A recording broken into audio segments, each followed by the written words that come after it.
So I'm Shasha Khan, councillor for Hooley, Merstham and Nether. I'm standing as a prospective candidate for the East Surrey constituency.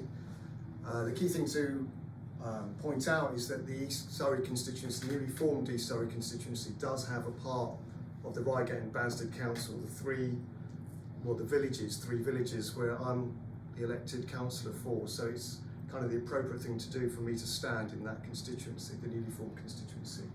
So I first joined the Green Party in 2002, and I joined principally because of the war in Iraq at the time, because like probably some of you here, I marched with 1.5 million other people on the 15th of February 2003, and when we were on that march, you thought that this is change is going to happen.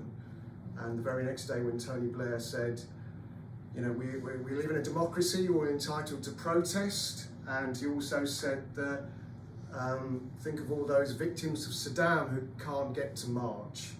And I realised that, you know, he was going to hitch on Washington's coattails and carry on down that route.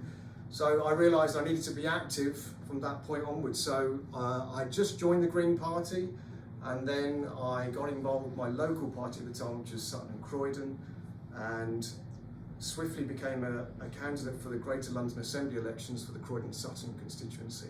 And then I stood for Parliament, first time in 2005 in the Croydon North constituency.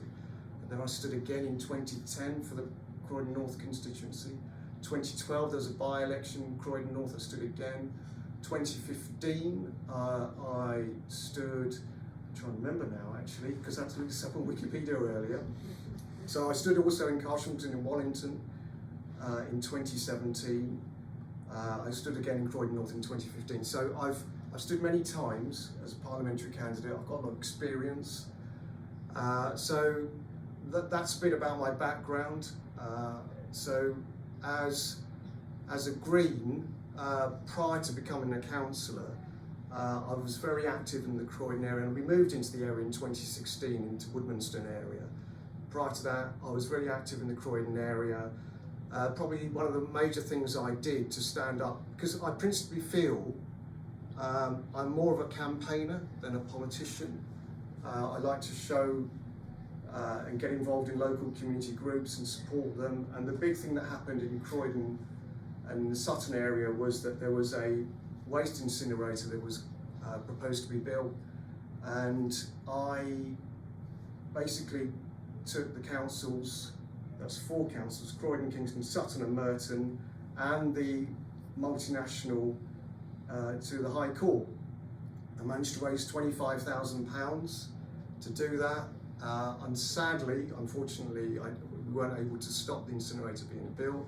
They had the planning permission and it finally went through. So that's the kind of thing I would do as a campaigner. Since being elected, as I mentioned earlier, I've been involved in local campaigns to do with saving a parade of shops in Merstham, to be able to also support a local community that wants to actually be car-free, you know, not to be dependent on the cars that they have to rely on to be able to get around in their village of Nether on the Hill. So I've dealt with, quite since being councillor, lots of issues to do with antisocial behaviour in the Merstham area. Those of you who are in the Merstham area might be aware of this. I'm constantly having to communicate with the police and the council. So I'm realising all those things that need to be done. And this is almost like, in the big picture, if you like, and my fellow councillors, you all see this as well, we are at a crisis point in so many areas. I mean, you look around and we are all, you know, the budgetary issues for all departments, all services. I've just come from the YMCA open evening, if you like, and they were talking about the challenges they face, financial challenges to provide services. These are all vital services. I'm trying to figure out, you know, and this is a really big turning point, if you like. I'm trying to figure out what what is the nature of these political parties now at the moment? So I look at the Conservative Party, the Conservative government. I mean, just one astonishing thing after another I'm reading all the time or seeing in the news, be it on the COVID inquiry or whatever their position is on the Gaza-Israel situation at the moment. But for example, like there was the CEO of the Phoenix Partnership. Now he got awarded £135 million worth of health service contracts, and this is over a 4-year period. And lo and behold, he ended up being one of the biggest ever donors of the Conservative Party, giving them £5 million. So this is the nature of the Conservative Party at the moment. They feel, to me and to a lot of people, that they are just looking after themselves. They're looking after wealth and don't care about inequality. When you think about inequality at the moment, I'm looking at the UN envoy on poverty just yesterday, was it today? He actually said that the UK was breaking international law on poverty. And presently we have over 1 million children, according to the Joseph Rowntree Foundation, that are living in destitution. Astonishing for what is supposed to be the 5th or 6th largest, richest country in the world. So these are the issues I want to get across. When you talk about all these things as well, I look at the Labour Party at the moment, I'm just seeing all they're trying to do is just to be a little bit to the left of the Conservative Party.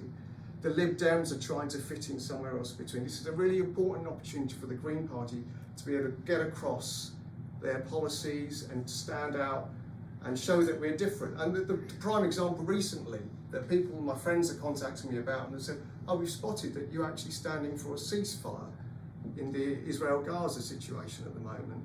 Whereas, the Labour Party is, I think, calling for a humanitarian pause. The Lib Dems trying to go a little bit better than them, saying an immediate humanitarian pause. So these are the things, and I think overwhelming in this country, I think polls are showing that majority of people actually do want to have a ceasefire in this country. So we just got to use these opportunities to be able to convey our policies.